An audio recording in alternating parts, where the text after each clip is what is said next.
The views and opinions expressed in this podcast are those of the individual guests.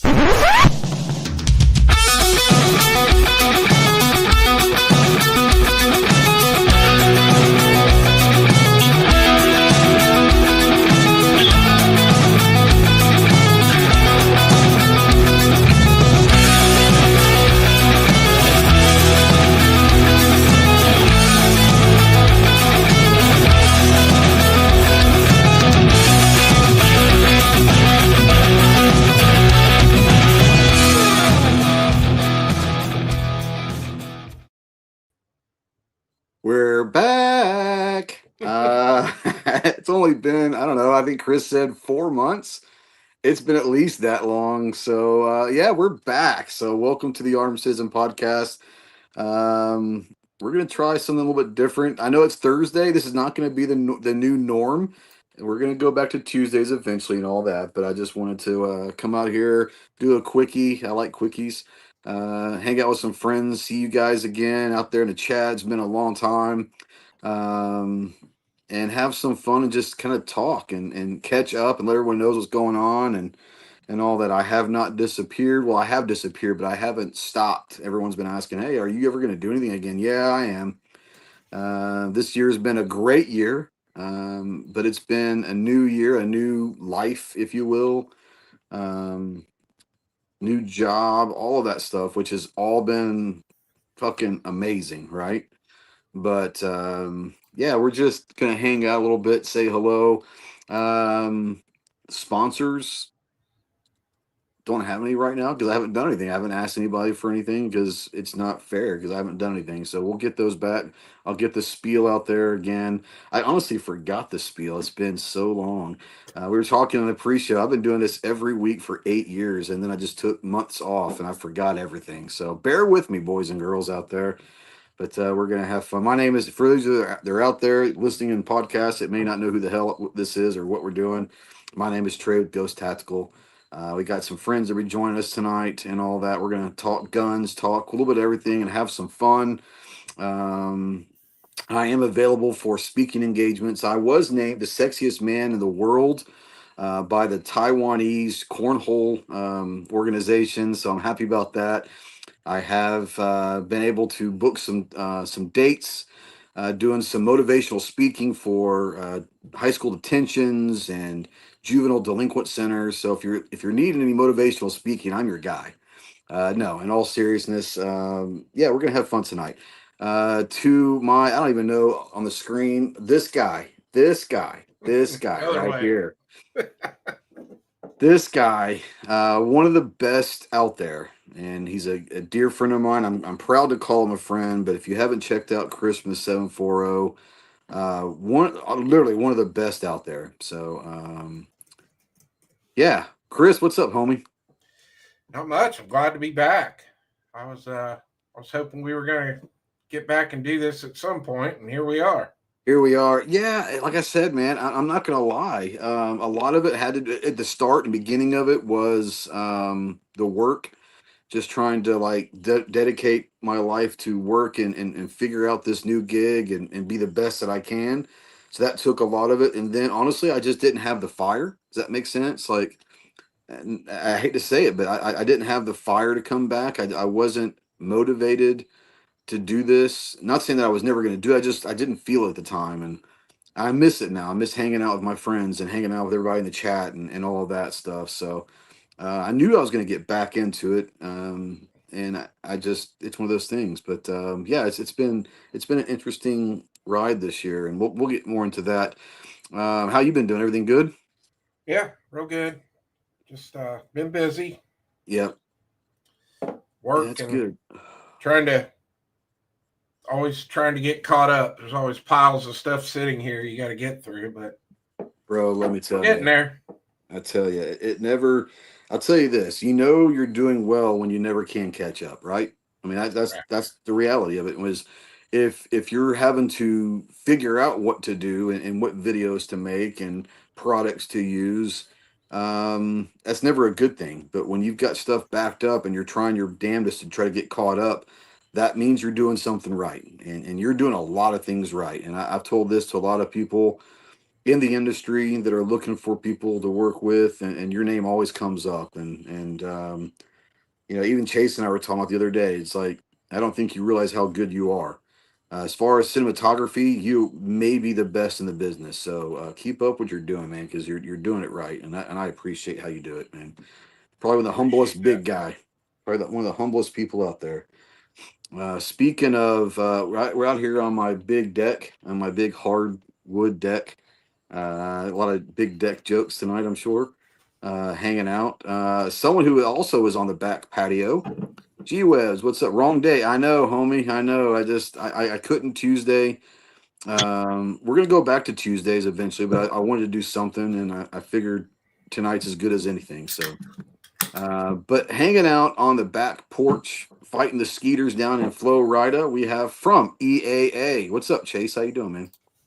What up, man? Just enjoying this big deck energy tonight, This big deck energy, man. I like swinging on the big deck. My big deck 100%. is it's hard, man. It's a hardwood deck.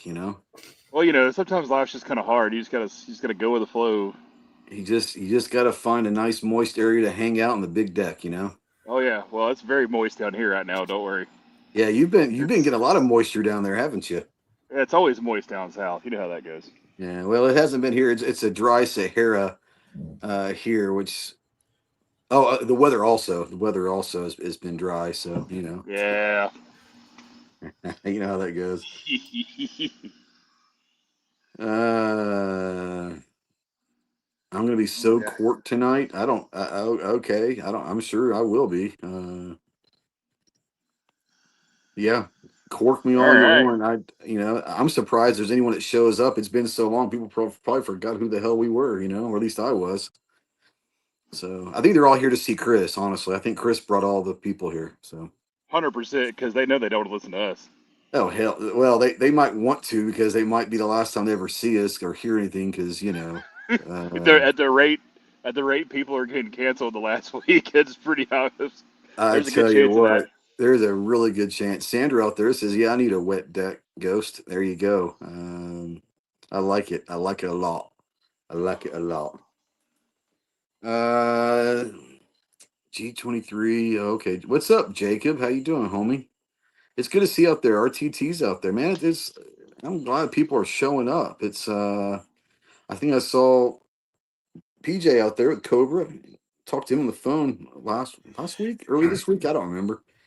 Yeah, Darier's out there too. Oh, okay. Damn. Getting the I saw band back that. together, huh?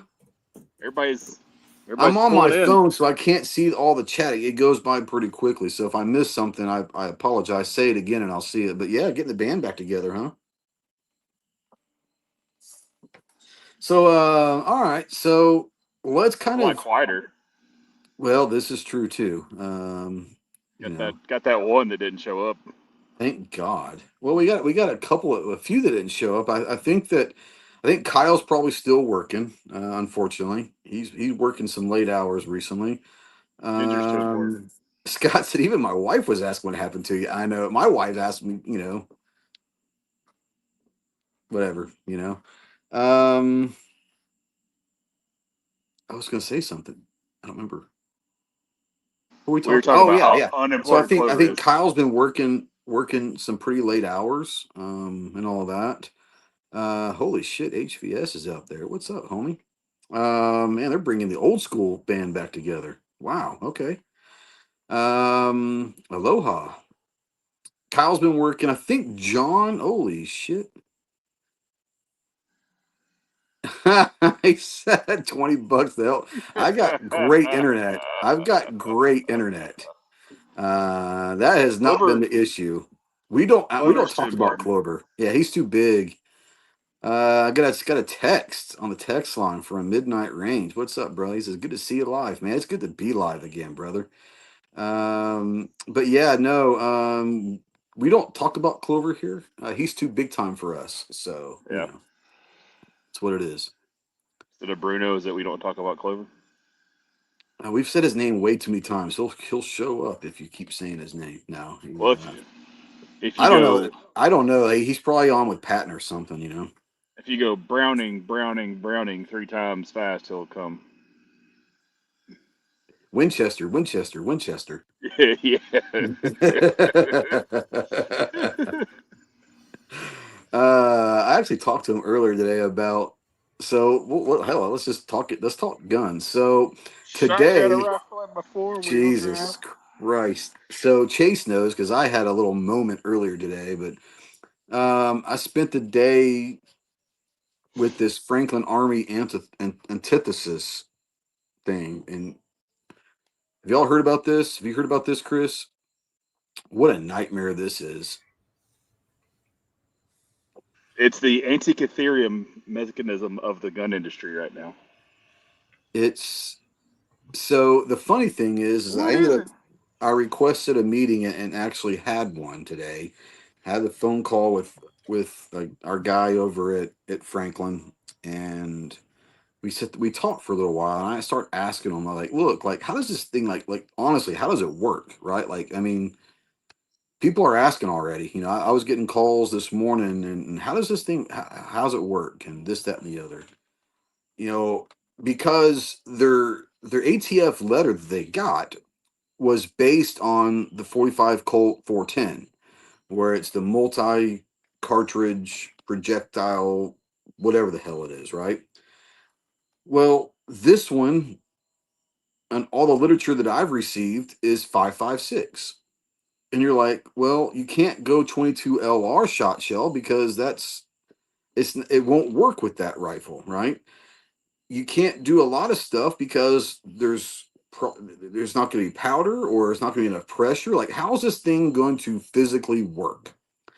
So I got on a phone call with my guy. I won't say his name because I don't know if, whatever. But had a nice talk with him. And he was brutally honest. He said, well, here's the thing. We used, what was it called? The Reformation. Is that what it's called, Chase? That thing about 6, 7 years ago? The Yeah. 45 410. All right. They used that as the example for the legalities of the NFA. And basically what he said is they had to prove intent of being a multi-cartridge firearm. So they used the example of the 45 Colt 410 to be able to do that.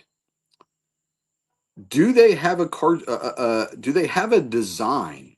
Yes, the answer is yes. There is a design for a shot shell type cartridge. He flat out said there is a design. It is not in development. It is not in production. It's not even been tested yet. Maybe or maybe not will it ever come to fruition. But all they had to do to get this to pass legalities was show intent of this. Basically, it's going to be a 5.56.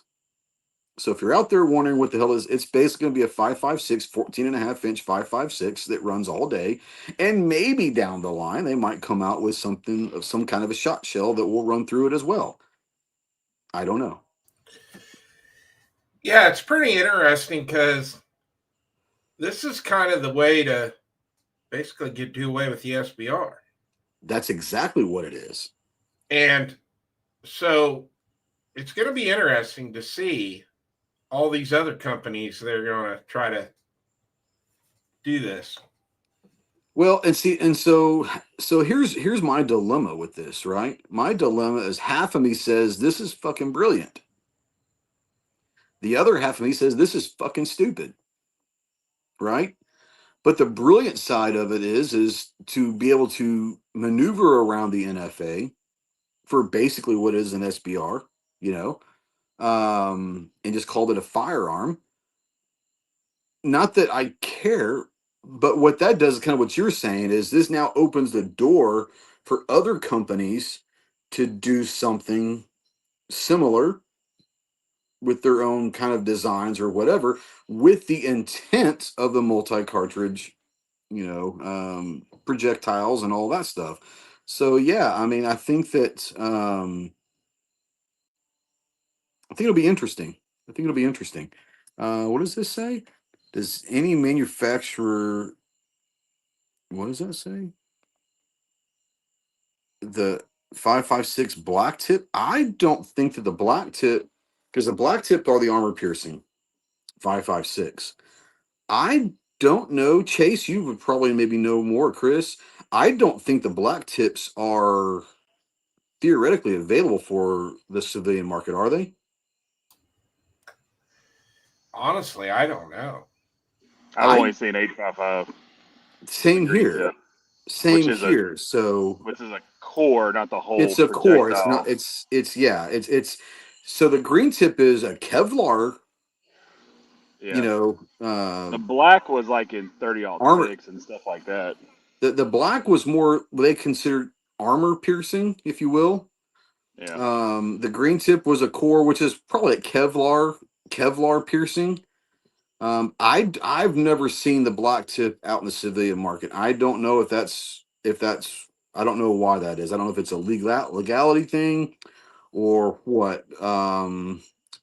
I don't, the answer is I don't know the answer to that. I would assume that if it was available to the civilian market, someone would have it out there, you know. I think Matt just answered it out there. Okay, I can't see that. So He said AP 5.56 ammo is not available to civilians, but because it can be shot through a pistol, and pistol AP ammo is illegal.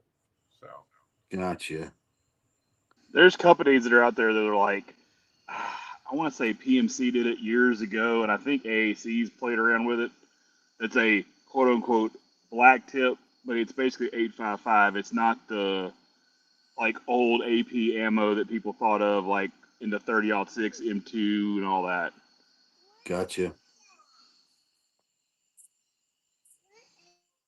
Okay, I'm having issues. I can't see the chat right now, so if you guys see anything out there that I need to address, let me know. But yeah, I mean, like, what are your guys' thoughts in the chat as well? But what are your guys' thoughts about this, Franklin? Is it a good idea? Is it a company trying to be innovative, or is this actual innovation? What do you guys think? I mean, I'll give them the credit of they've stuck with the legal process of this for several years and spent a pile of money Yeah, to get to this point. yeah, Is the gun, I'm like you, the gun is both a good idea legally, but the firearm itself is gimmicky. yeah, But I understand what they're doing because they're trying to put a bunch of these in the market. They're willing to license it or license the design. That yeah, way they can get them into common use and get rid of SBRs. yeah. I That's the side of me that I think is the good side of the brilliant side of this is Yeah. maybe this is the blueprint for others, you know what I'm saying, to do their Yeah. thing. I'm absolutely like in favor of the legal maneuvering they've done to get this, basically flipping the bird to the government. The, I haven't been the, you know, biggest fan of the current administration for what they haven't done the first time around, and so far, as far as ATF regs go. But he did sign an executive order in February trying to get rid of some of this ridiculousness, and these guys are using that to their advantage and got the AG to agree with them. So, Right. hats off to them for actually making some headway in this madness. Yeah. I'm trying to get this. So Pam's the one that signed off on this, then basically. Bondi. Yeah, Pam's. Yeah, I Bondi's. would assume Trump so. told her to. So Yeah. Trump instructed her to sign off on it. So when it was challenged and upheld in the circuit court, it became the judgment for the land. So that way they don't have. There's no more legal challenge to it. It is what it is. Right. Well, that, and she probably figured maybe I ought to do something to get back in the good graces of 100%, because we know she's our not. community too. Yeah. I mean, I live in the state she screwed with some of her ideas. So I'm trying to get to where I can see freaking comments. I'm on my phone, so it's I don't know. I can't see. There's comments out there. You guys are gonna have to help me out because I can't see anything to where it's doing anything good. Now I'm glad to see what they did. I hope it keeps going. because I mean, I've always thought the SBR thing is just an asinine thing anyway. I mean, Oh yeah. Yeah, you can shoulder it part time. It's just so dumb. I mean, when you're talking about the length of a barrel versus a brace versus a stock, I mean, Yeah. I've always hated that. That's probably one of my biggest things that pisses me off is that Yeah. the whole Well, SBR thing. it all started, you can thank Capone with the old Thompson is basically why this thing even happened, almost 100 years ago. And it's what it is. But I think that the whole brace thing, let's be honest, this is, I mean, it's really no surprise and it's no secret.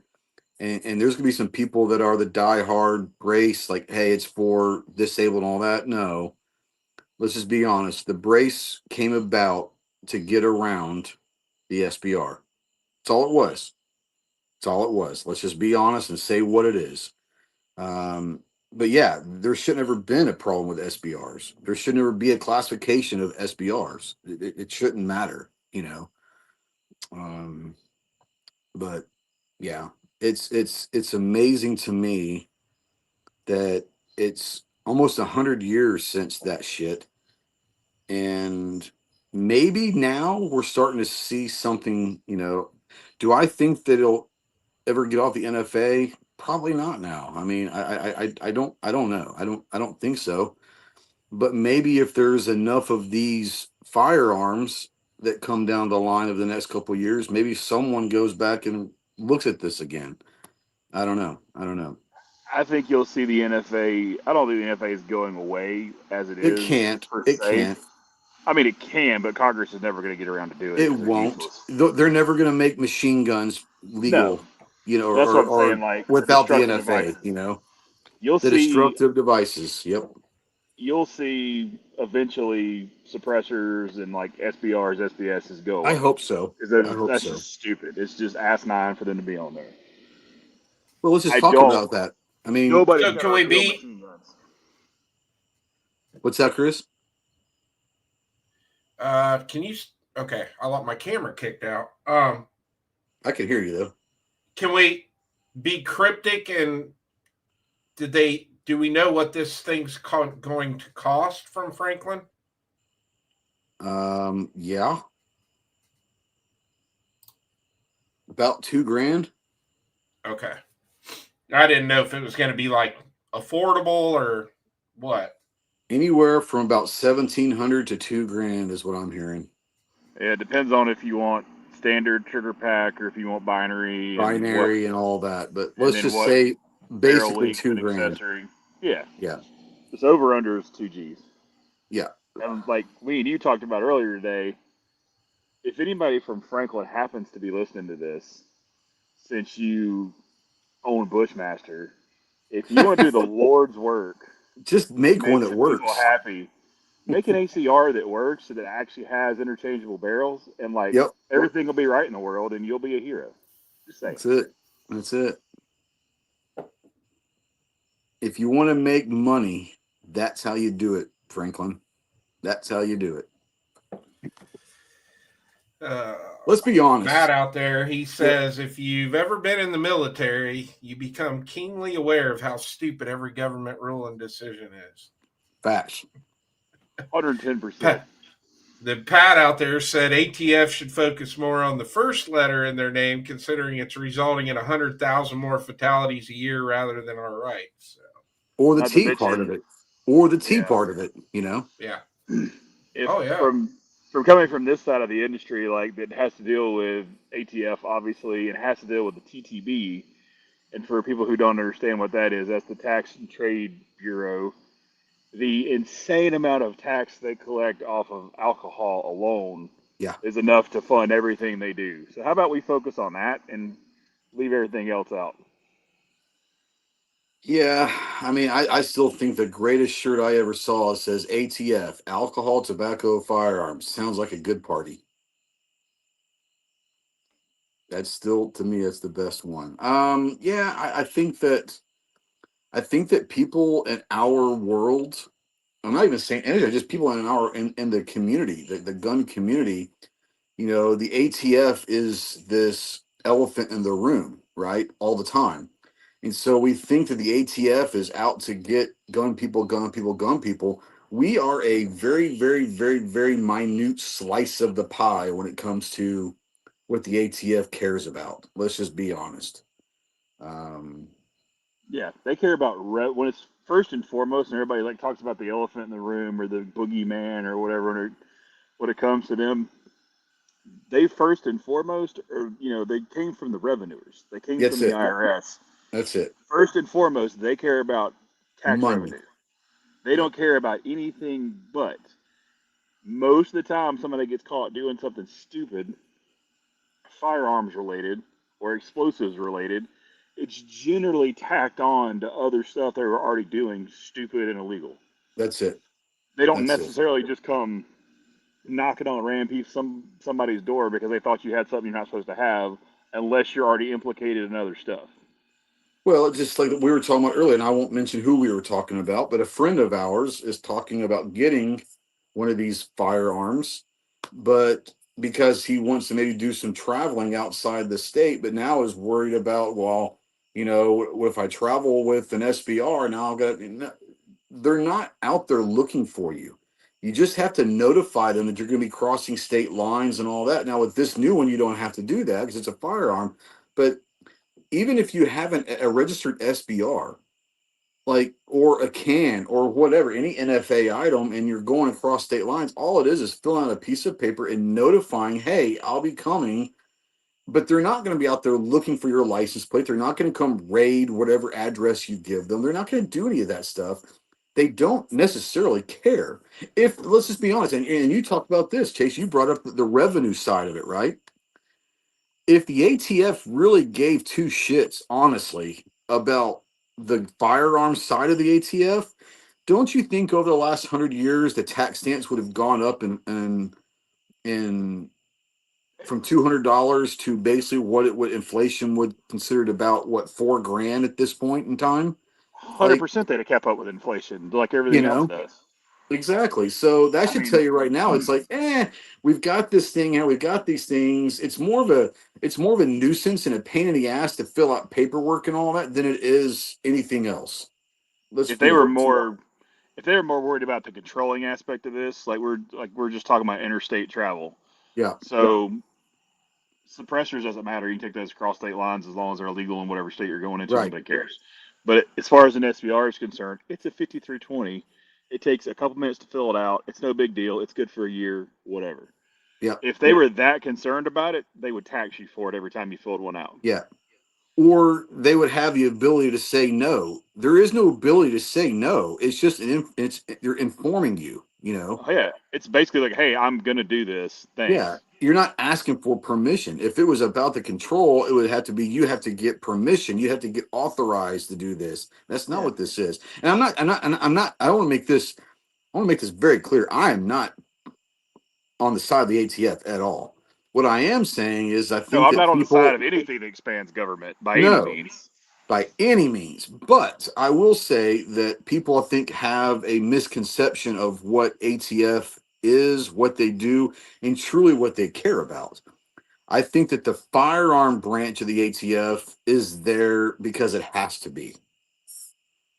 Yeah, I'll put it this way: we see them once every several years to do their IOI inspection, and that's pretty Yeah, much it. Like I don't have much contact other than like my day to day like operational stuff, yeah, like having to submit paperwork, that kind of stuff. But like as far as like physically seeing somebody, yep, most of the people in the industry, it's every few years you physically see an IOI, and you're not seeing an actual field agent. You're seeing an investigative like paperwork agent. yeah, yeah. The Making sure flip everything's side good. of that is I know guys that run some like distilleries and breweries, that kind of stuff. Yep, They're there quarterly. yeah. Oh, really? That often? Yeah, because Oh, they are wow. way more concerned about that tax revenue.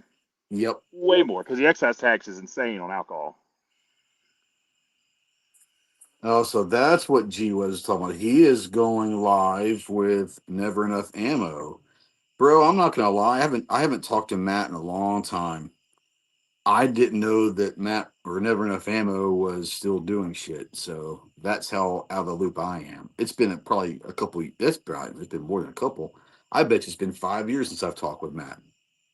So tell Matt I said what's up, G Webs. So I didn't know Never Enough Ammo was still out there. Good for him. But yeah, I think that yeah, G23. I can see like a line of comments. All I can see is yeah. Well, then I can't. All I see is real life happens. That's all I know. I have no idea what's being said. So if I'm missing something, I apologize, bro. I'm not trying to. I'm on my phone. I'm out here on the big deck hardwood deck, and G23 was saying how much that he hated 40 cal and he loved your big deck. yeah, that sounds exactly right. I think that he's come a long way. He is evolving as a human being, and I 100%. appreciate that. Anyone seen Chicago Mike out there? Is he still alive? Has he been around anywhere? I haven't even seen him on Instagram or anything. I know. He's probably with the Swiss drivers that got deported. Could be. What up, YouTubes? What up, YouTube? What's up? Yeah, I mean, he does live in Chicago. He might not even be alive. Maybe we should check in on him. I True mean, story. it's what it is. Well, you know what happened was he finally had one too many deep dish and the body just gave up. Yeah. Let's see. What else is new? Anything new? Obviously, the whole Charlie Kirk thing. I don't want to get canceled. Obviously, I won't get canceled for what I'm going to say, but maybe you two will cancel me. But could have happened to a better person. Jimmy Kimmel got canceled, which I think is fucking fantastic. Fuck him. Oh, that two-faced douche canoe. Fuck him. How do you go from the man show and a funny dude to the like weird lizard people crazy shit you are now? Like Money, how? money. Oh, He sold 100% out, it is. bro. He sold out. Is what it is. He realized, just like most actors and most people in Hollywood realize, once you get in that machine, to stay in the machine, you've got to become this raging fucking liberal. Now, I say that because I don't mean to use the word liberal in a weird tone, because I have liberal thoughts of some things as well. I mean, I am the poster boy of a moderate, right? You know, socially, I'm pretty liberal, fiscally and constitutionally, I'm pretty conservative. But I think they realize out there that they've got to become this ultra liberal, like weirdo, like far left 10% to stay in Hollywood, because that's what the studios want or whatever. There are still people though out there, and obviously people like, I mean, it sounds crazy, but I mean, he can't really be touched at this point. But Brad Pitt, Brad Pitt's at that level where he could say "fuck you," I can do whatever I want. I don't need to work another day of my life. But he's from Missouri, and he's on record, saying that he looks for parts that deal with guns. He grew up hunting. He grew up shooting in Missouri. He actively looks for movie roles that are going to shoot guns. And he's out there publicly saying it. There's a lot of them out there, but I think you have to reach a certain level to get to that point to be able to say that. Because what are they going to do? Is the studio not going to hire Brad Pitt anymore? I don't think so. But there are actors out there that are still, spreading the gospel, if you will. But most of them, they're just trying to survive. And I think what happens is they drink the Kool-Aid, and I think Kimmel 100%. I haven't seen anything from Adam Carolla in the last couple of days. I wonder what Adam Carolla thinks about this. So I haven't watched it yet, but he's got like a 15 or 20-minute video that he put out on his feelings of it. Is he supporting Kimmel, or is I he? don't know. I haven't watched it yet, but I want to. I I'm need to go curious. watch that, because he and Carolla on the Man Show were fantastic. Yeah. And I still think that Carolla is still, to a certain extent, that same guy. Obviously, Kimmel is not. Yeah, Corolla's still pretty. He's more like how we're talking before. He's more like us. He's more conservative leaning, but he's more kind Yeah, of middle of the road, more more libertarian that leans right absolutely. than. Yeah, there you go. Yeah, it's just I just think it. I think it's just one of those things where I've never been a big fan of Kimmel's show. I don't watch any of the late night stuff No, at it's all. terrible. It's Like, all terrible. you got But Carson and Leno that made it what it was, in Letterman, and Letterman. Thank you. And then as far as the late night funny stuff, like Conan was like the guy. I love Conan. I did too. I love Conan. I thought he was hilarious. I like Craig Ferguson just because I thought he was fantastically a flirt, and I love that Yeah. about him. Oh yeah. And then when they screwed Conan over and then gave it to Jimmy Fallon, like Yep. whatever. Yeah. Well, that's because Ugh. Lorne Michaels took over the Tonight Show, and you knew it was going to be an SNL guy. Oh, had to be. Had to be. But it's just I gave up. I gave up on all that stuff a long time ago. I was never. It's not like I watched it like a lot when it was Letterman Yeah. and Leno. I You know. watched, if I was going to watch him, it was going to be Letterman. I was always a Letterman guy. I was never a big fan of Leno. He kind of he seemed like a little whiny bitch to me. Maybe he's not. I don't know. He's got a great car collection. I like watching his car shit, but he doesn't bring politics into that. He's just talking cars. So, Yeah. um, but yeah, Conan was good. I think what really got me with Kimmel and all these guys is regardless of your political side, whatever you think politically, I don't care. Like I don't care. It doesn't bother me if you think complete opposite. I'm not a Trump guy. Um, and people's like, oh, you like guns, you must be a Trumpster. I'm not a fucking Trumpster. Like, no, I'm not. Trump doesn't Um, like guns.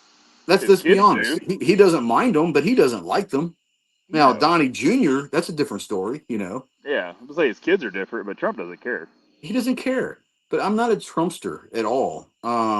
Trump cares about what's politically expedient for him. That's it. That's it. It makes But it makes I, him the winner. that's it. I think that, but regardless of what your political affiliation is, right? And the one thing you brought up, Carson, right? And I saw a quote from Carson. This is after he retired, right? So Leno was doing it the first time around, and it was maybe a couple of years after Carson left. He was doing an interview, and I don't remember who did it, maybe 60 Minutes, I don't know. But they asked him, was like, why didn't you get political? Like, you never, in 30, 40 years that you did the Tonight Show, like, you didn't bring politics. He goes, that's not my job. My job is to entertain, make people laugh, and forget about their shit for an hour a night. My job is not to bring my personal influences into the show and force feed my thoughts or anyone else's thoughts to the masses. It was a break from that shit.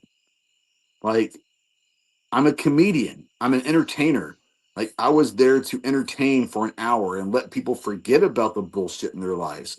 Now, this whole new generation of it is terrible about it. Like I said, I don't have anything against Jimmy Kimmel. Whatever. Be who you are, man. That's what I'm all about. Is I want people to be happy. I want people to live their lives how they live. Don't tell me how to live mine, and I won't tell you how to live yours. 100%. But Well, that's like let's just what you're be saying is how honest. the news used to be too. The Absolutely. news used to Walter read you the Cronkite was that way. yeah, you got read the facts. Like, here's what happened in the world today, and you make your own opinion about what you That's feel it. about it. Not, I'm gonna try to sway you one way or the other. That's it. That's what a fucking bug. Like cable news. So yeah. So my thing with Kimmel is Did you eat a bug off your deck? That's kind of weird, man. I had a bug on my deck and I ate it. So yeah. There's a skeeter. Oh, never mind. My problem with Kimmel was I don't care what your political side is. I don't care. I truly don't give a shit. I will say this: a man was assassinated, and that's what it was. It was an assassination, and you're trying to politicize it about being the MAGA tribe and this, that, and the other. It has nothing to do with anything except for a man was assassinated on a college campus in front of his wife and 2 kids for having a conversation. I don't necessarily agree with a lot of Charlie Kirk stuff. I'm not a religious guy. I don't fall into those categories that a lot of his stuff was based on. What I respected from Charlie Kirk was that he was the only one out there, seemingly, that had a big enough platform that people noticed, of recognizing there are differences and inviting civil conversation. And that is a beautiful thing. That's the one thing that we are missing is civil debates anymore. We don't have to get along. We don't have to agree. But when the conversations end, that's when the civil war start. We should still be able to have a direct conversation, a civil conversation, and talk about what we believe and still walk away and say, you know what, I don't agree with you and you don't agree with me, but we can walk away saying, I respect you. And that's what Charlie Kirk brought. And for Kimmel to make it MAGA this and MAGA that, you know what, bro? A man was assassin. And now I will say this. There's a lot of people out there saying that this is this generation's Kennedy. I don't know if I'd go that far. I don't. He's not a sitting president. He wasn't beloved by everyone like Kennedy was for the most part, right? But it was an assassination, and I think that's what hurts more than anything is we in real time, basically live, basically saw an assassination, and that's bad. And anyone that comes out and says anything negative about an assassination and start making fun of it or um, making it political and all that, it was political, obviously, but it was an assassination of a man who was trying to have a conversation with people that thought completely different than him. And we need to, not saying praise his politics or praise his belief system. I'm not saying that. I'm saying we need to praise anyone that's out there willing to have civil debate be the primary focus of their life. I think we have to praise that. And it's disgusting to see people that were celebrating this. And it's like I said, I never knew Charlie, you know, I mean, I don't know anyone that knows Charlie, you know,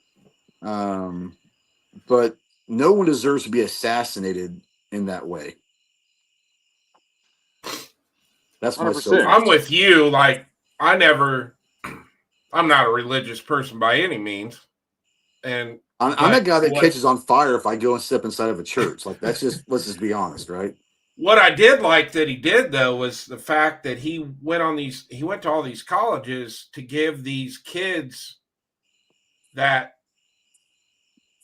thought the way he did like an outlet to talk because we all know what happens at college now. High school is just kind of the beginning of the but then once they're to college, it's nothing but brainwashing. Well, I mean, that was one of his biggest things was college is a scam.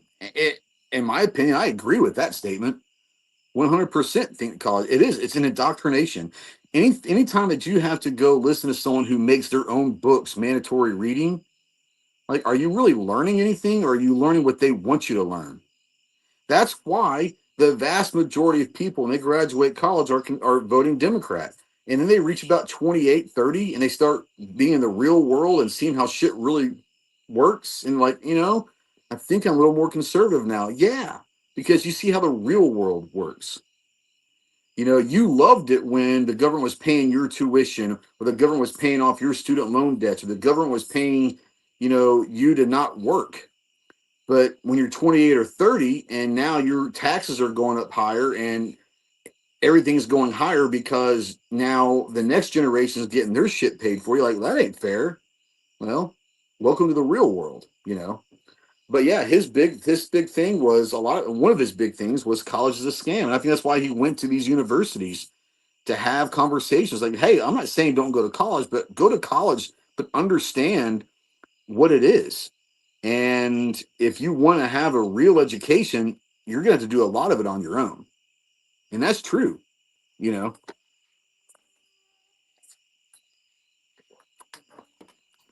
Am I missing any comments out there, guys? There's been a few. G23 said, Chris, that this is actually starting in elementary now, which I agree with that. It is. I mean, we know it all starts in school, but it gets really bad once they get to college. Well, you look at how you finally many get of them away these from mom and dad. Yeah, once you start, once this all happened, look how many of these people that were getting called out on these videos and losing their jobs, they were all freaking college professors. Yep. Doctors that are at, I mean, it was crazy. I just hope this momentum keeps going.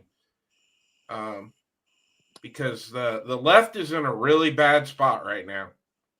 Oh, big time. That's the thing. Is like we've said it before, and you were talking about it earlier. We've talked about it a lot. Is the whole point? Well, he was behind was civil discourse.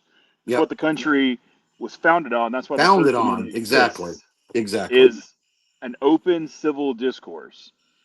And I understand people are equating that to JFK because of how political he was on a lot of things. Yeah, but it's really more similar to MLK. As far as the civil discourse goes, Martin Luther King or even Malcolm X, someone who's talking about. But I mean, he would debate anybody on anything, and that's what made it such an open forum for everyone.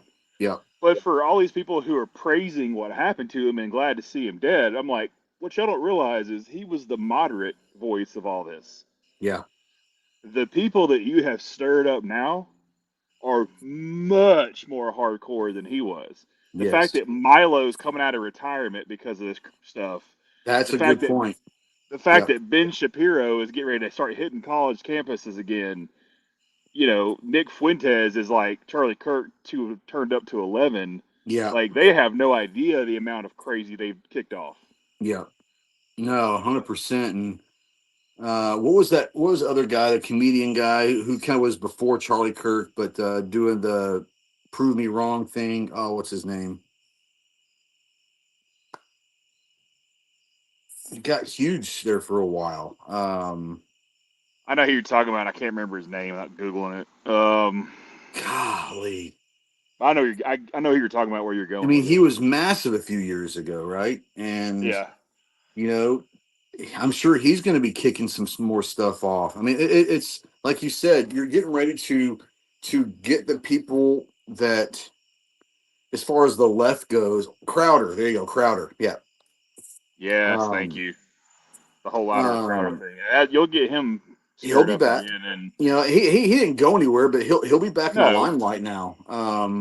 That's the whole thing. If you're the left, you're getting, like you said, you're getting ready to invite the far 10% left has now invited the right's crazy far right 10% to the table.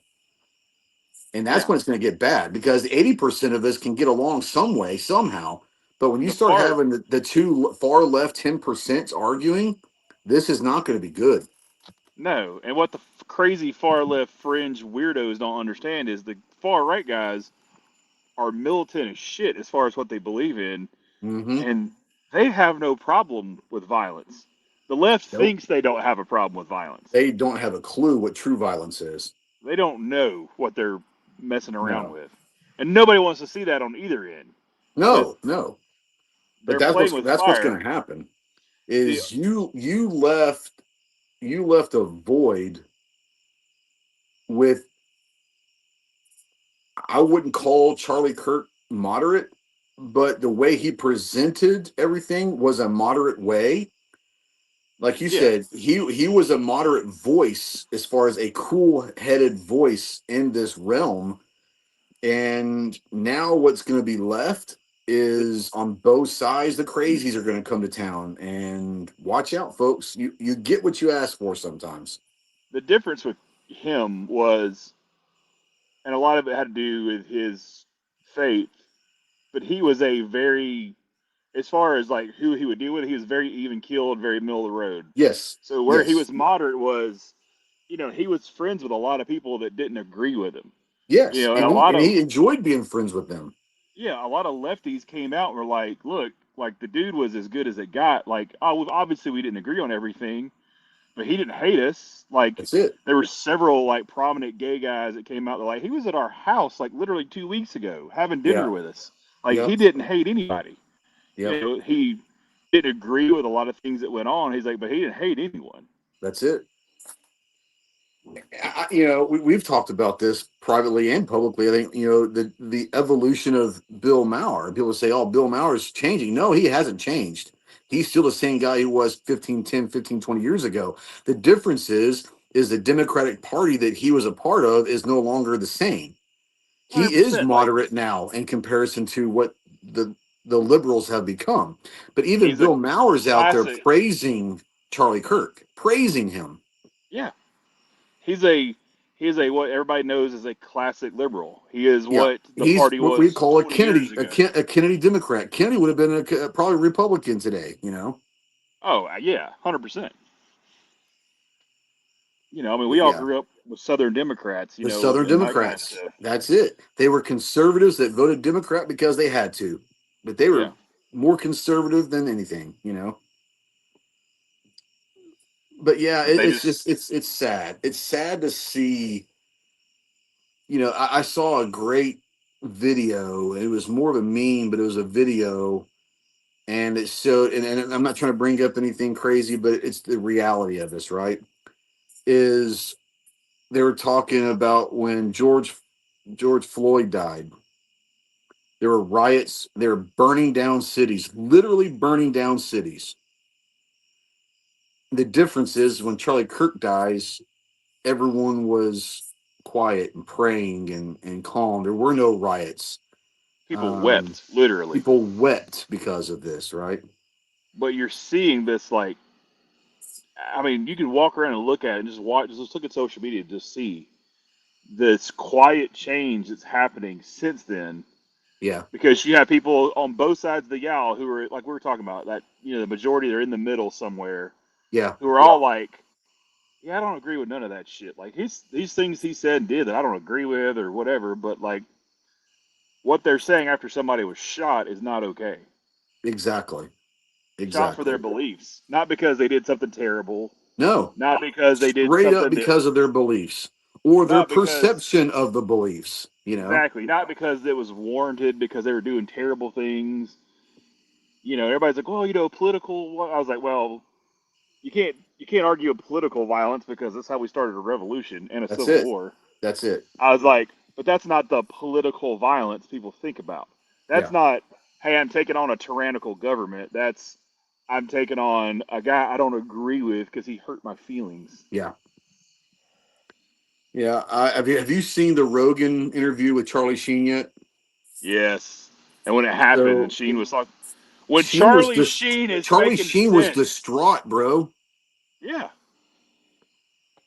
Like, That's what I'm saying. When Sheen is the guy making sense and all of like the lefties are losing their minds, that shows you where we're at as society. yeah.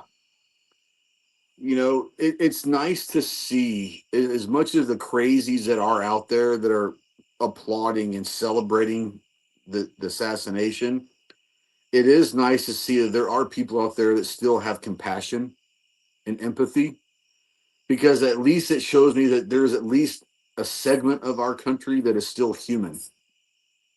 You know, it gives you hope that, okay, the 10% on each side, we've all talked about it, the 10% on each side, I don't want to associate with either one of those. But the 80% that's somewhat human and shows empathy, and that's the country that I love. And it's nice to see that there's still some people there. Like I said, if Charlie Sheen can be physically distraught, like, that's a good sign, you know. 100%. Like the country as a whole, the people we were talking about, the 80, 75, 80% in the middle, as a whole, everybody's like, this has caused everybody to do some like introspection and really looking at things. Yep. And people are finding out what they really are, or what people they thought were one way or another, what they really are. Yeah. And all this is, it's almost like a great awakening is happening kind of thing. Like people are starting to really dig deep into like, I don't agree with a lot of this crap. Or I hope that's what happens, right? I hope yeah, that's what happens.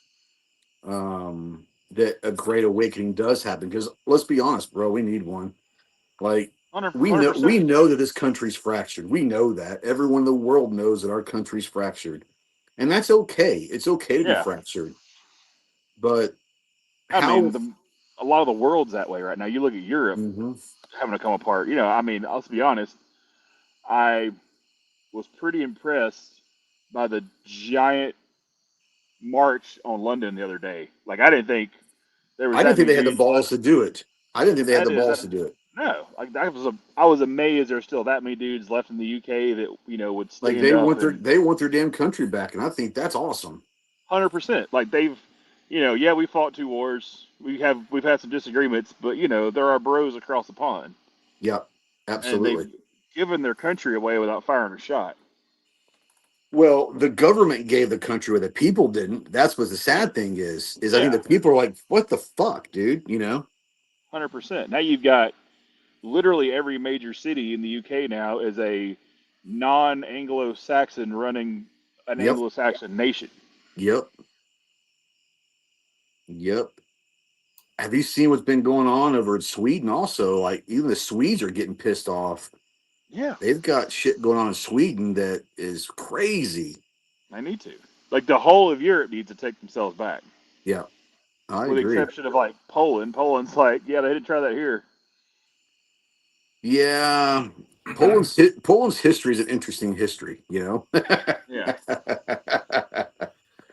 Scott said he's out in the side chat, said there was a huge march in South Korea too. There needs Good. to be there needs to be. I'm a history guy, and I was watching a couple nights ago. I had my insomnia going where I couldn't sleep till about 3 in the morning. I was watching a thing on History Channel on North Korea and the history of North Korea, and I was involved with some stuff in the '90s that it's interesting. I won't go into, but um, it's a very odd situation in the Korean Peninsula, if you will. They are the island, or I guess that's not an island. I guess it'd be what are they called? The three sides, whatever it is, like Florida. It's not an island, but it's a whatever you call it. Anyways, The Korean Peninsula. peninsula. It's a peninsula, yeah. So the Korean Peninsula. I mean, look at where it is. It's surrounded by Japan, Russia, and China. Like, geographically, it's the most fucked piece of land in the world to be free. And they've been owned by everyone throughout history. Most recently, obviously, Japan there before the war. But when you're a peninsula, the size of what Montana, Wyoming, like, as far as, I mean, it's not a huge peninsula, but you're literally surrounded by Russia, China, and Japan. And the fact that South Korea has still, like, kept its shit together to some extent is pretty impressive. Let's just be honest. When you've got North Korea effectively cut off from the world more or less, and Yes, it's a dark country at night. The lack of literally, electricity and yeah, literally. and then just south of it, you've got K-pop world. Yep. Like just the sheer magnitude of difference between the two. It's insane.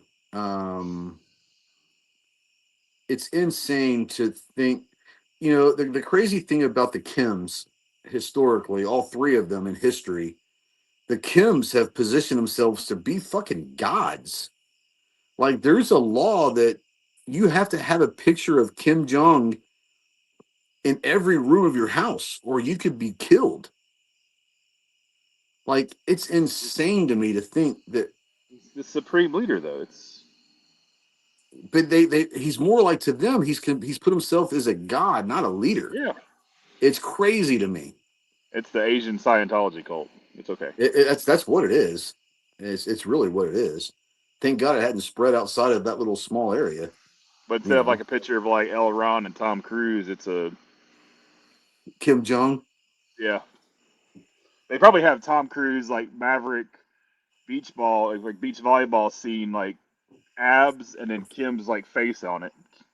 Yeah, because nobody wants to see him without a shirt on. Oh, could you imagine? No, I can't. I don't want to.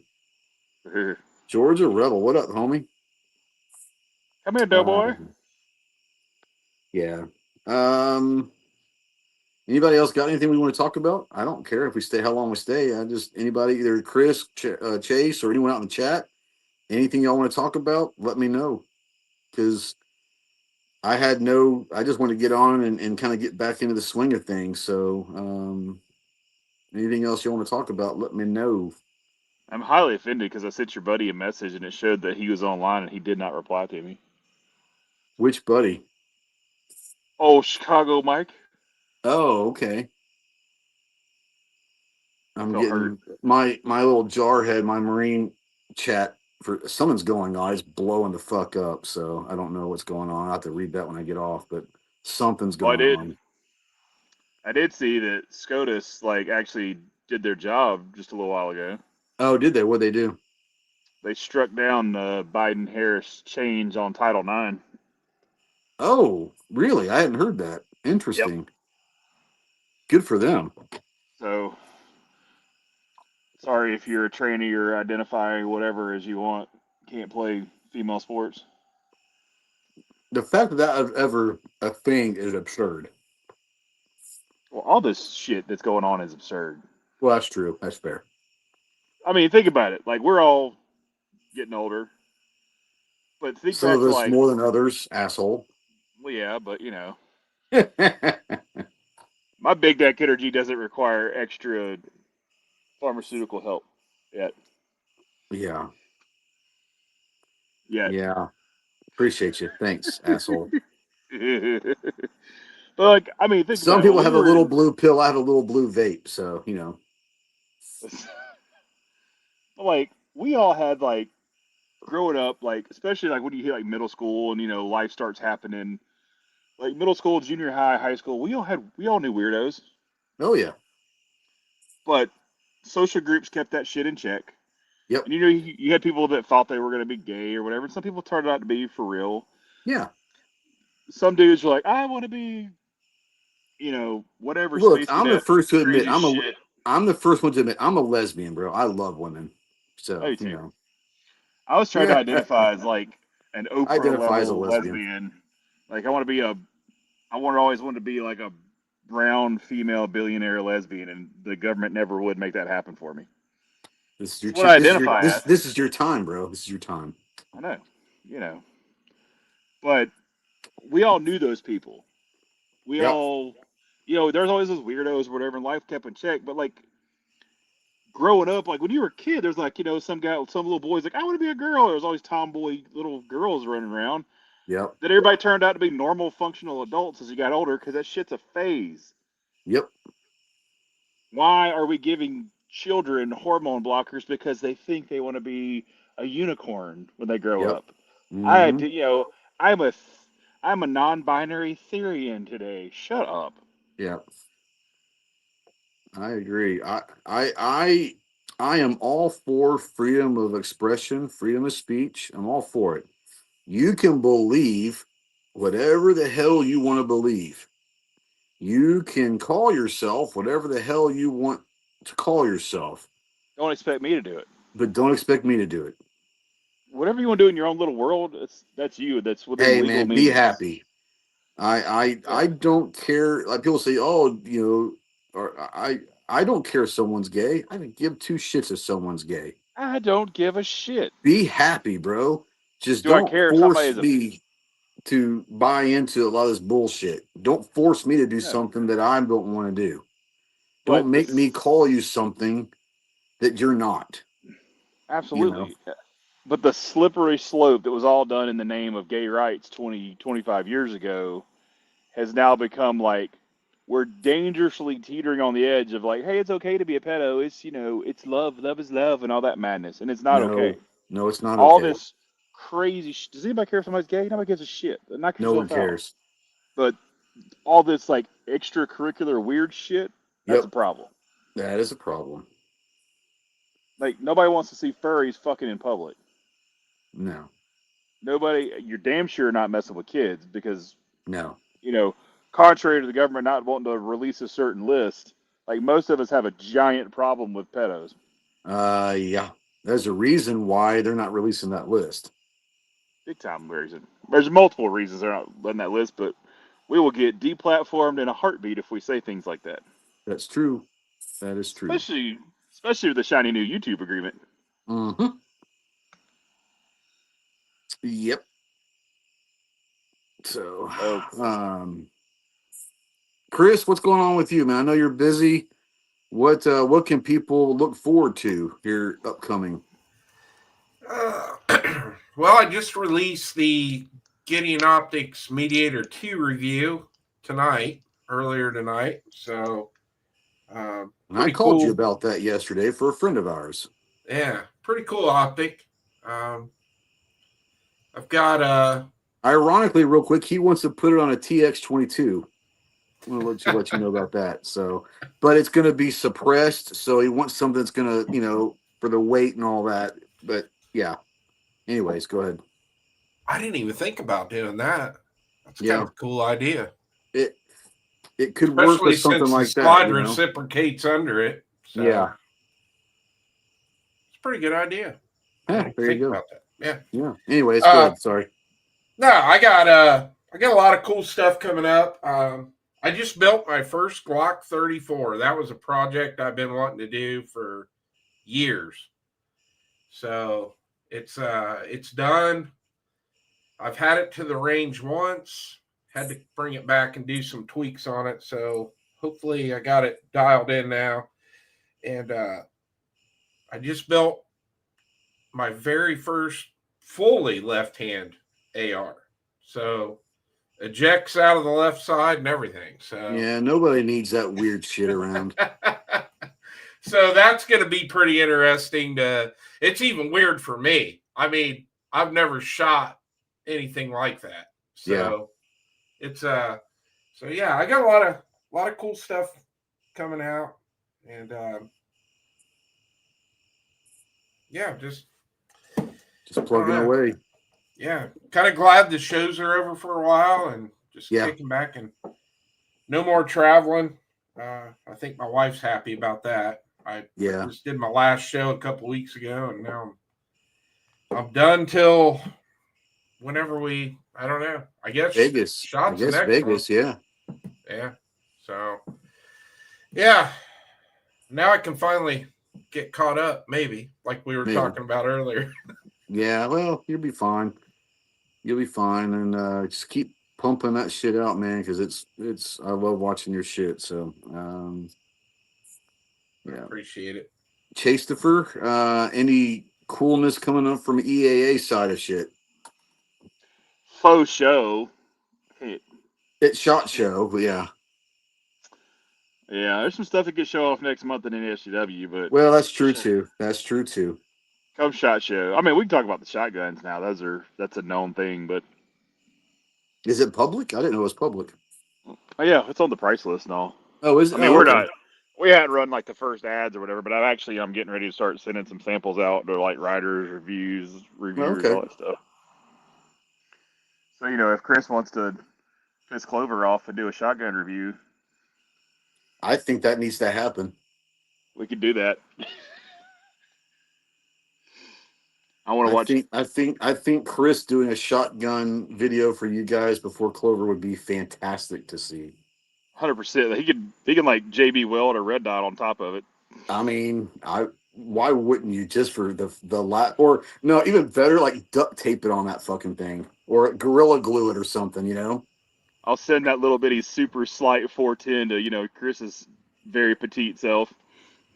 That would be fantastic. It's so much fun to shoot, though. I'm not gonna lie. Like, I love shooting those stupid little things. That would burn Clover's ass. That's why it needs to happen. Oh, I know. I'm all for pissing off the leprechaun. I love it. 100%. Hey, the fact that I've got a video showing in the Gerson factory in Turkey and not him, really, I'm sure makes him happy. Oh, dude, I'm telling you. And I think, did you say? I think Chris has actually got some over there, but not Clover. Yeah, 100%. Chris, part of your video of yours is showing in the lobby of Gerson's factory. How Yeah, about like that? some of it. In Turkey. Yeah. In Turkey. Oh, there we go. Me and you, and not Clover. That's just that makes me so happy in so many levels. I saw I personally don't give a shit, but I really give a shit about his is not there, which is so fantastic. I was told Trey, I was like, I need him to send. I told him to send me the video. Like I asked him to send me the video when they get time, so I can go through and crop and like get the shots of y'all stuff out and like, hey, look who's in the lobby. But I saw the picture. That was pretty cool. I didn't know I was on that video over there. Well, I think Chase said that. I think Keith recognized you in one of them, so he wasn't sure though. He hadn't seen the video yet.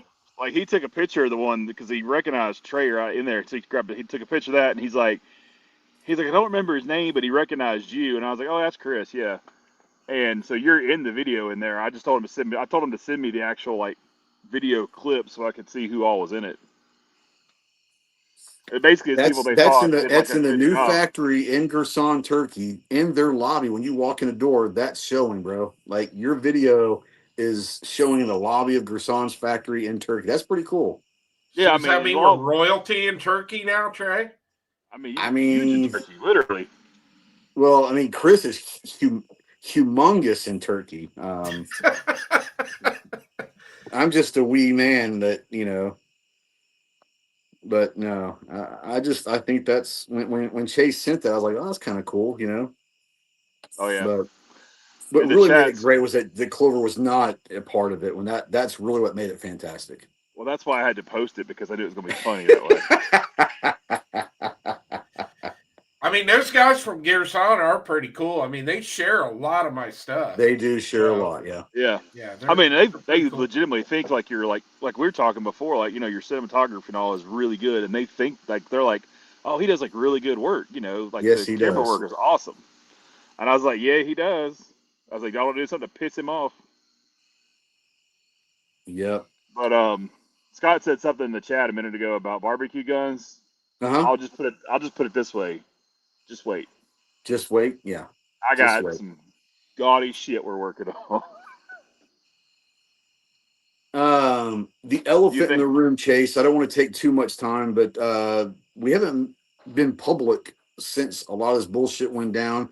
If you could just take like a couple minutes, just oversized brief everybody, says you were directly involved. How has the tariff shit affected the industry?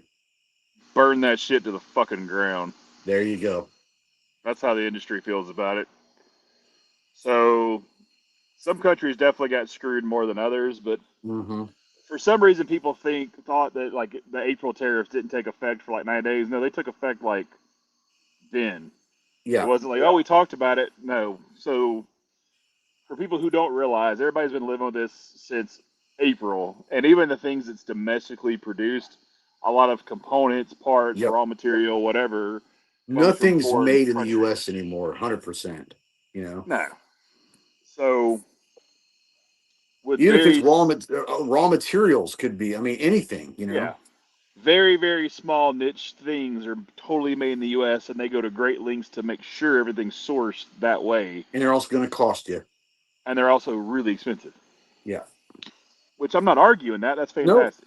Nope, that's what it is. I'm as pro-American as it gets. However, it's not how the world economy works anymore. Yeah.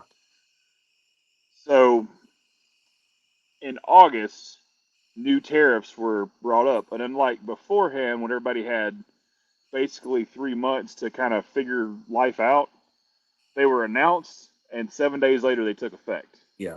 Now, I know you guys between, Gerson, not necessarily, but EAA, the first wave, you guys ate, and not just you, but a lot of companies ate a lot of that. Oh, 100%. Trimmed off as much fat to absorb as much of that as you could, so you didn't have to pass it all over to the consumers. But this August one, you'd already trimmed off all the fat you could, correct? 100%. So like what people don't realize is like when the first tariffs took effect, not everybody, but a lot of us did everything we could to make the impact lessened on the customer, be it distributors, dealers, the consumer on the end. Like we tried to make it where everybody didn't just get absolutely hammered by this stuff. Yep. When this new round of tariffs hit in August, so what people realize I was paying, so like us, so say goods out of Turkey or goods out of the EU, we were paying basically a 3% tariff. Yeah. When stuff got hit back in April, things went up to a 10% tariff for us. Yeah. So EU, Turkey went up 10%. That original 3 didn't go away, so it was a 3 plus 10 plus the 3. Yeah. Yeah. It was 13. Well, when this new one just hit, it went up an additional 5. Yeah. Now it's 18%. 3 didn't go away, so that 5 got tacked onto it. So now it's 18%. Yeah, and you can't absorb 18%. You can absorb a few. And for people who are like, well, I mean, 18%, it's not just the initial duty. It's not just the tariff itself. No. All the ancillary fees went up with it. Yep. So my delivery fees went up. My customs brokerage fees went up. Everything went up. Yep. So if I had a shipment that came in, let's just call it at my cost, $250,000. We'll just throw round numbers out. Yeah. What happened pre-April, we might pay, say, $4,000, just round numbers. It was a little more than that, but just say $4,000 for round numbers. Yeah. When April hit, that went to like $24,000. Yeah. I am on a normal, so on one of my normal size shipments right now, an average size shipment, I'm paying about $40,000 to $45,000 more in increased taxes, basically, and delivery cost and fees. Yeah, so and all that $250,000 order is now a $300,000 order. Right off the bat, 100%. Before doing anything else. And there's no way to eat it because we've already eaten as much as we possibly could of everything. We were running on thin margins. So now everybody had to go up. Yep. And you think it sucks for like us? You got a company like Taurus is a great example, or CBC Ammo, which is MagTech. That's all Brazilian made. That's a 50%. That's a 50% raise now. Mm-hmm. India, which they were getting into it with Trump today. India is a 50% tax, and they're talking about going up to 60 on them now because he's trying to put pressure on them. Yeah. And people are like, oh, well, India. Well, think about how much crap comes out of India we consume. Well, I don't think people realize all the stuff that comes from these different countries, No, but what people don't realize, they think China and all that. Nah, Yeah. So India is one of the largest MEM companies, like MEM part companies on the planet. Yep. So Indo makes tons of this stuff, and major manufacturers, real big ones, use them for a part supplier. Yeah. So things that people think are American made, nope, actually have a bunch of Indian internal parts, and all this is becoming affected. It's all driving the cost of everything up. Yep. And there's a lot of people in the industry that are hurting. And I'm talking manufacturers, importers, dealers, distributors. Like it's been rough. It's been a brutal year for the industry. 100% it has.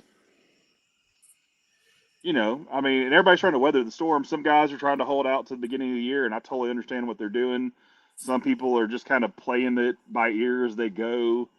I air freight pretty much everything, so I get hit immediately anytime there's a change. Yeah. It's not a pleasant situation for anybody to be in. And the long run, the consumer at the end of the day is getting hit with all this, be it firearms or outdoor industry related, be it just normal household product, be it whatever. Everybody's getting hit with this stuff. Is there a scenario, and you may not be able to talk about this, but just from your side, people don't understand the whole import side of it. You air freight everything. Is there a scenario that would become cost effective to start doing cargo ship freight? I know that it would take enormous amount of time, but is there a scenario that you just sit there and say, hey, we might have to start doing some ship freight on this, you know? I can, but I won't be able to ship as rapidly as I do. That's the problem. Yeah, it takes forever, doesn't it? And so, like, how you get stuff from us every couple weeks is a good example. Yeah, You know, you're getting shipments pretty regularly. You yeah, would go to you would drop back to like once a month, every month and a half, 2 months, yeah, that kind of thing. yeah, exactly. Okay. And when you And have, to be honest with you, you take the time versus the monetary value, is there enough savings in ship freight that balances there the is, I time mean, versus cost? And is it worth it? like long guns, because we'll be like these shotguns, especially these initial batches, like we're going to be bringing 1,500 guns in at a time, Mm-hmm. 2,000 guns, that kind of stuff. Yeah, That'll go sea freight. It yeah, just makes sense. But for like, you know, if I got 4, 5, 6 pallets of handguns, to us it makes one. I have a negotiated rate that's pretty good. It's yeah, not fantastic, but it's pretty good comparatively. yeah. So it makes sense to air freight the stuff because I can quickly turn product. I can deliver fast. I can stay Yeah. on top of trends, I which mean, is helpful. you can recoup some of that money quicker. Yeah, Yeah. because I mean I you're It's going got to a get about late question. fees no it's matter about the what. cash flow, basically. 100%. Cash flow is king. Yeah. I want to throw something out there though. I never had any experience with Turkish made guns until I started doing YouTube. Sure. So Yeah. I think, when I first started, like clear back when I did my review on the high power Clint, which is a great gun. Yeah. A lot of people in the comments were like, oh, well, I had a Turkish made gun years ago and it was bad. But I think, are we to the tipping point now, though, where people realize that these guys are putting out some damn good quality shit? Oh yeah. Like, okay, we'll take the Match X, for example. Yeah. Before tariffs, the gun was still under $1,000. And amazing gun. People are buying it like crazy. I mean, it was sold out everywhere. Yeah. So even if you have to jack the price of that gun up a couple $100 to offset the tariffs, are the Turkish made guns to the point now where people are still going to pay the extra because they're still saving a ton of money? Yeah. Well, just think the other guns that are more expensive are going to go up a couple $100 also, And they Right. already are because you're seeing it happen in the market in real time. Yeah. And I mean, as far as like what you're saying, Chris, like 100%, like where the Match X has gone from at the beginning of the year, it was $10.59 full blown retail, and now it's $100 more. Did that really affect sales? No, not at all. No, because we're still out of them. Like we can't. Yeah, Like I mean, Chase knows, everybody we got a sells through. shipment in last week and they were gone in a day. And it's the difference in like, I mean, you're 100% right on the Turkish stuff. Because, I mean, coming from the other side of the counter, like coming from running a shop, what people don't realize is the Turks have made guns for a long time. I mean, Turkish Mausers way back when were fantastic guns. And the Turks have made extremely good shotguns for a long time. And there's a lot of very good, very large brands that are all Turkish made guns with somebody's name on it. Absolutely. What hurt Turkey more than anything is there's like anybody else. I mean, there's crappy American products that are made. We all know it. Yep. But there were people who were just trying to make stuff as cheap as possible and make a buck, obviously. And COVID really ramped that up. Yeah. So during the whole pandemic time, all that stuff, you got just as cheap as they can make crap and threw it in the market, and they tried to play. And that's, that's like anybody else who was just greedy. But when you look at some of the bigger companies, you look at, the Gersons, the Thesis, SAR, the Canic, the big boys. Daria's coming along as a good example, as an up and comer that's really doing well. The facilities out there that care, that do the work, that put the time in, that do good quality work, they're great guns and there's nothing wrong with them just because they're made in Turkey. They're all coming out of really nice facilities. The work's been done correctly. they'll rival anything that's built here. It's just I they can would do it be. at a I would. cheaper I would cost. say that. I would say honestly, a lot of Turkish stuff that's coming out now is better than coming out of pretty much anywhere else. No, I agree 100%. Yeah. And here's the thing, and I've being in the plumbing industry, I still buy a lot of American made stuff. Yep. It doesn't mean the same thing it did years ago. No. You cannot buy a good water heater anymore. Water heaters are absolute trash, and they're all made here in the United States. Well, they want you to buy one every 10 years now, Oh, you can't even get 10 years out of one. Yeah. No. I'm telling you, I'm not exaggerating. In the last 5 years, I have swapped out at least 100 water heaters under warranty. Wow. And I don't care if it's an A.O. Smith, a Ream, they're all shit now. Yeah. Absolute shit. Coming from somebody who used to live not far from a Ream facility and knew the people who were putting them together, I wouldn't buy a Ream product anymore. Yeah. I mean, it's just, partly is because American crap is, things in general, not American stuff, but things in general are engineered to break now as far as like those commodity things go. They want the next purchase, not this purchase. Yeah. Like, let's be honest, like American vehicles are terrible now. They're not built to last. Like, none of that stuff's built to last. Yep. Well, yeah. So you're talking about, let's say, cars or appliances. Mm-hmm. Like they don't make the money off of the sale. They make the money off the maintenance. And if they make them too good, there is no maintenance costs. That's the reality of it. That's the reality of it. They need the car mechanics at the dealership. They want that stuff to be out of warranty, and they want that stuff to get the maintenance costs. Appliances, the same thing. They want those maintenance costs, or you're just going to buy another one, right? So that one sale is setting up either the maintenance costs ahead of you or the next purchase. That's the reality. That's the market we're in. 100%. It's like Whirlpool. That's made right here in my hometown. Like that factory funds probably 65-70% of this town that I live in. Sure. They make some of the shittiest products you can buy now. That's why everybody's buying LG and Samsung. They don't want that anymore. Family now. I mean, it sounds crazy, but our whole house is Whirlpool appliances. Every single one of all been bought in the last 5 years. Every one of them has some kind of issue with it right now. There you go. Yeah. Yep. Yeah. None of it's made to, like, with the exception, you can pay on the extreme side of things, like take American made on the extreme side, like a Speed Queen washer or dryer. But you're also paying double of what you would pay for anything else. 100%. You're going to pay, 2.5 times what you would pay for a Maytag or a Whirlpool that's made in the U.S. and actually get the quality those other products used to be. Yep.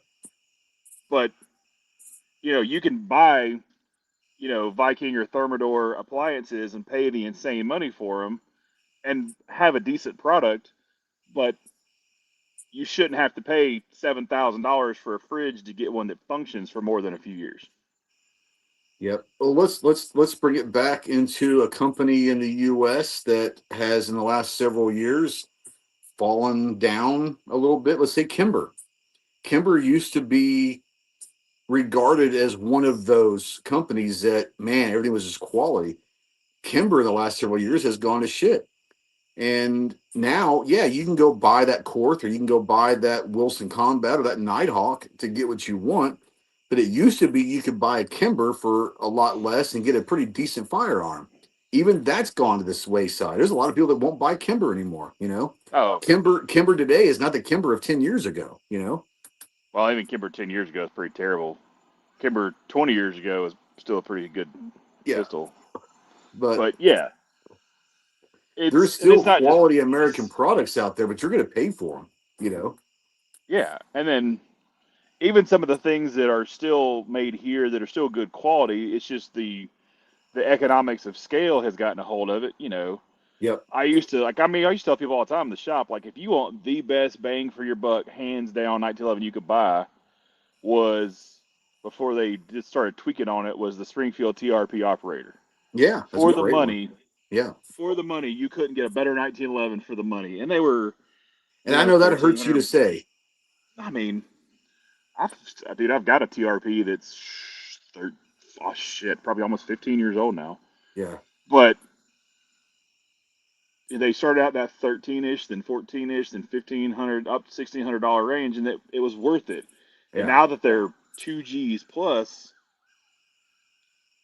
realistically, not a lot more money, you can get a full-on custom shop gun. Absolutely.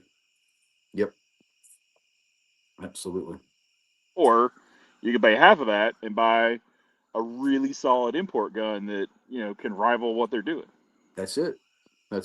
And to me, I think people that know me, you guys obviously know me very well, but I think people that actually know me in real life, I am not a gun snob. I could give two shits about a brand. I like guns that look good to me, that shoot well, and that I like. I don't care what brand they are. I don't care where they come from. I want a gun that I feel like I'm getting a good value for. And I think that that's where a lot of people are coming around to, starting to finally realize some of these imported guns like the Gersons and the SAR USAs and all these guns that are imported from over there are really quality guns. Does it really matter what the brand is on them? They're great guns for a fraction of the price. What's the problem here, But I think people are coming around. I think it took a long time for the Gersons and the SARs and other companies to get to that point. Unfortunately, you also have some other companies that are imported that have hurt that process, that progress. I'm not going to mention any names. We all know who they are. There are some importers that just brought some shit in, and it has hurt that progress. But I think people now kind of bring it back full circle to where Chris was talking about. I do believe that the actual consumer base is starting to recognize and appreciate the quality of work that we're getting from imports, and we're getting them for a fraction of the price of the American stuff. Does it matter unless you're just a snob? Does it matter if you want to be able to go to the range and shoot and have fun and protect your family and yourself from intruders with a gun that's an amazing gun at half the price? They're there now. We're at that point where those are now available. And that wasn't the case maybe 15, 20 years ago, but they are now. They're at that level. And like I said, a lot of the imports are better than the American stuff now. Let's just be honest. Yeah. It's no different than the craze of the Honda and Toyota, when they started overtaking the American markets because they built a quality product at a fraction of the price. That lasts. And absolutely. Like, I saw Scott's comment about who's making the best 2011 right now. It all depends on what you want out of it. It all depends. There's a lot of good ones out there because everyone, 2011 is now the AR craze. Everyone's got a 2011 and they're all going to be compensated with optic cuts and all that. That's just the way that's the way of the world right now. Do you want best bang for your buck, or do you want like the nicest thing you can buy that's a full-on race gun that's going to have race gun problems? Yeah, that's it. If money's no object, go buy an Infinity. Like, that's what STI is for, or SVI, excuse me. That's what it is. Yep. If you're wanting affordability, I'll throw the Match X in there with anybody. But realistically, there's several, the Mac, like, they're solid guns for the money. Yeah. It's pretty hard to argue with them. Yeah. No, there's a lot of great options out there. A lot of great options out there. And for the first time in a long time, I think that the import guns are getting a fair shake. And I think it's an equal fight now. 100%. I mean, now, like, I can speak for us. I mean, some other companies have done it too. But, we, as a company, have spent a lot of time. I personally spent a lot of time, a lot of money, a lot of energy preaching that message and getting it out there that, hey, you can get a good gun without paying crazy money. Yep. And I think people are starting to realize that and listen to that. And more importantly, accept that. They're accepting the fact that there's quality guns. There are quality options out there. No matter what your price range is, there are quality. Look, I'm going to throw one out there. The best bang for the buck at one point, best. I'm not saying the best gun, but the best bang for the buck. Let's be honest. There was a time when that Rock Island 1911 was a solid choice back in the day for that money in the 1911 game for the money. Dude, You know, when I was like, not even legally, not old enough to legally purchase a handgun. yeah, Like I was, gifted a Rock Island, and that was the first 1911. I totally tore down and built up a gun around it. I built a yeah, pretty solid gun off something that cost, $300 back then. exactly, yeah. Yeah, I've got a really, really nice Rock Island, but Yeah. I had to put a lot of money into it. Yeah, but here's the thing. There's a difference of spending $2,500 on a gun that you still may not be 100% happy with. Or you can go spend $500 on a gun, spend another $500, and you got it exactly tuned how you want, Exactly. Yeah. I think Rock Island's biggest downfall was they just didn't want to get with the times. They didn't want to do an optics ready gun. Because I remember one of my most watched videos is when I took my Rock Island and put it against the Staccato P. Yeah. And everybody was like, where did you get that optic cut Rock Island? I had to spend money on that. I didn't get an optic cut. I had to send the slide off and get it milled. Yep. And that's where I think that was the biggest selling point for me with Chase when he did the high power. Yeah. Was that you added an accessory rail to this iconic firearm, and then you milled the slide to where I can put an RMSC dot on it. Yep. And I love the high power. I think it's one of the coolest guns ever made. 100%. But then EAA was like, fuck it, let's take it to the next level right here and let's modernize it. And that's one thing Rock Island never did. Well, you talk about, and we joke about this in every show, we laugh about this, but I helped Chase out at range day at Goals this year because Keith had to do some other stuff, and I had a blast. But it's amazing to see people when they got to shoot that high power, the P35, like the high power.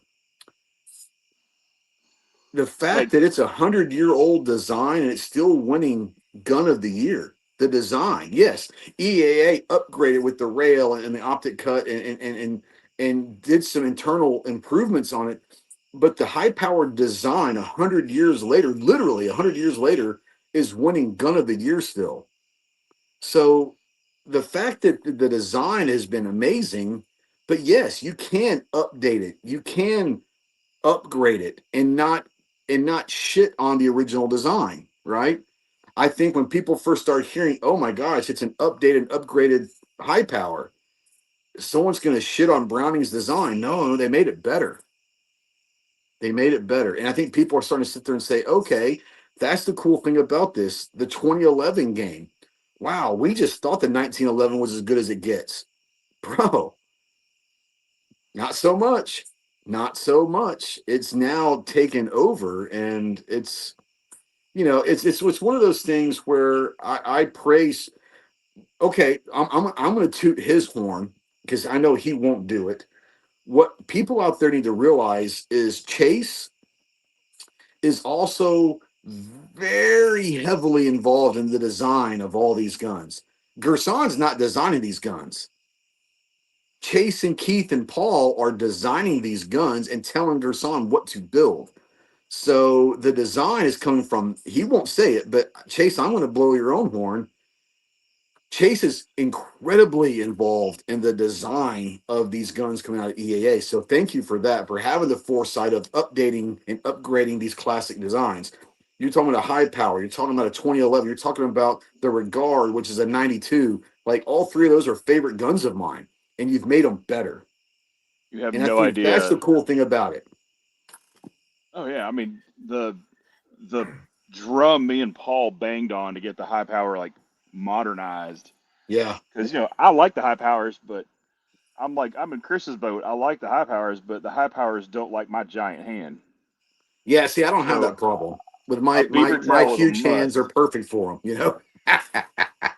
Well, I mean, I'll be totally honest. Like, that was one of the reasons we did the high power the way we did it. Like, as far as the updated guns, Yeah. was I always wanted something like a Wayne Novak custom, or like when Nighthawk was doing their custom guns. But Yeah. I was not about to pay $3,500, $4,000 to Yeah. have like Mark III build the gun of my dreams, and then I'm not carrying it around every day. And then You being know, afraid to carry, as I say, then being afraid to use it all the time. You know. yeah. I mean, I'm not afraid to carry it, but like in the back of my mind, it's like when I was carrying my Ed Brown for a while. I'm like, if I ever have to use this and somebody tries to take this away from me, we're gonna have a problem. Yeah. Yeah. And so that becomes well, I really want it, but do I really want it that bad? Or can I And just so that's design where my own? 100%.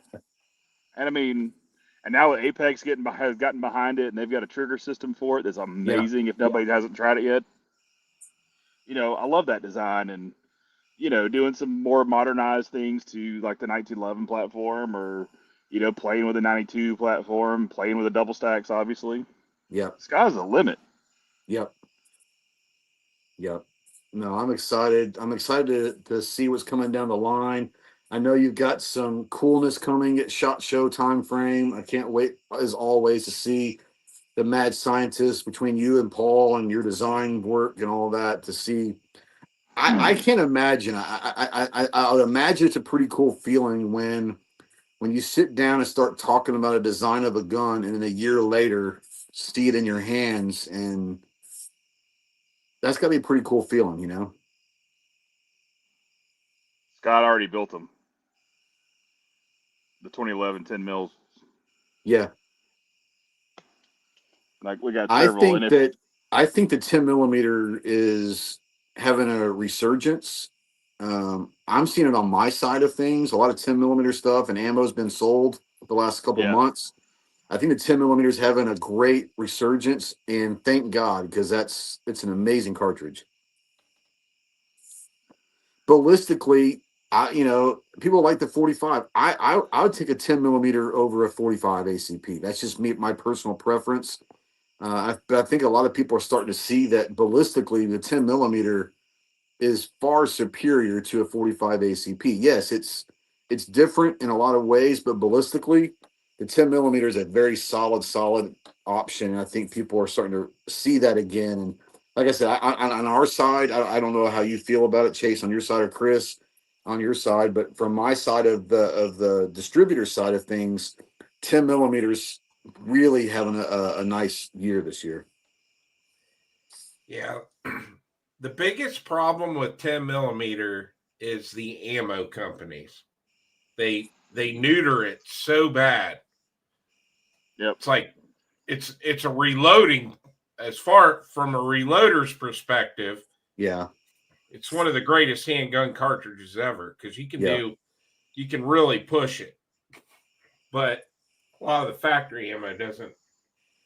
I think you're going to start seeing. I think now that there is a resurgence in it, I think you're going to start seeing, not all of them, but I think there's going to be some of the ammo companies that start putting more time and effort into the 10. And I think you might be surprised at what's coming down the line for some 10 ammo out there. I hope Yeah, so. 10 had its heyday a couple years ago, and it's kind of coming back around a little bit again. And this time of year definitely helps it out, because there's Yeah, it hunters does. that use the 10 It mil, does. and there's guys that carry 10s as backup guns in the woods, which is There's a lot helpful. of guys that are using 10s for the bear guns, like you said, backup Yeah. guns in the woods. So ballistically, I think it's a solid. I just love a 10 millimeter personally. Yeah. Which it's a legal hunting cartridge here in Yeah. Ohio. Yeah. So that helps. Yeah. back to what Chase said, it's pretty awesome. For like, I was like my Glock 40 with the recover tactical kit on it. I was like, how cool would that be to take a deer with that? Like, that would be a pretty cool thing, Oh, yeah. Imagine taking one with a Strybog. Wouldn't that be Oh, fun? yeah. That'd be fun as hell. 10 millimeter Strybog or something like that. That'd be fantastic. All right, boys and girls. Hour 45 minutes. I honestly said, we might go an hour just to kind of get back into it. We kind of went back at our own thing and had a great discussion. Anything else you guys want to bring up? Anything out in the chat? Do it now or forever hold your peace, guys. All right, Chris. One last spiel. What you got going on? Where can people find you if they're looking for you? Find me here on YouTube, X, Facebook, and Instagram. So pretty much post something Chris daily. From the 740 everywhere, huh? Yeah. He's got great merch also. Great patches, got great hats. Go buy the merch. Yeah, the patches are available right now. There's only 100 of them. So when they're gone, I don't know how long it's going to be till we get them back. So yeah, and they might be a different price too. Yeah, very true. So, yeah. All right. Thanks for coming on. Man, great show, man. I'm glad we got back. This was so much fun tonight. Oh yeah, it's been great. Chase, anything else you want to bring up or talk about before we get out of here? Nah, man. I just want to see a big deck pick real quick. A big deck pick? Yeah. So, that. Oh, look at that. So, you can't see, but the deck goes all the way here. And so, but yeah, the big deck pick. It's hardwood too, Guys, thank you for all you idiots that are joining us tonight. We are back. We're going to start doing it on Tuesdays again eventually. Want to kind of get tonight, just kind of get back in the swing of things, sitting out here on the big hardwood deck and just hanging out, playing the guitar earlier, and thought we'd do this, but have fun. But thanks you guys for showing back up. I do appreciate it. We will start seeing you at normal bat channel over on Tuesday nights, 7:00 Central. But yeah, I had fun tonight. Thanks for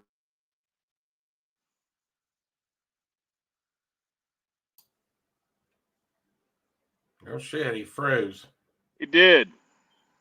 He made one too many deck jokes, and this is what happens. All right. Well, Chase and I don't have the power to close the show out, but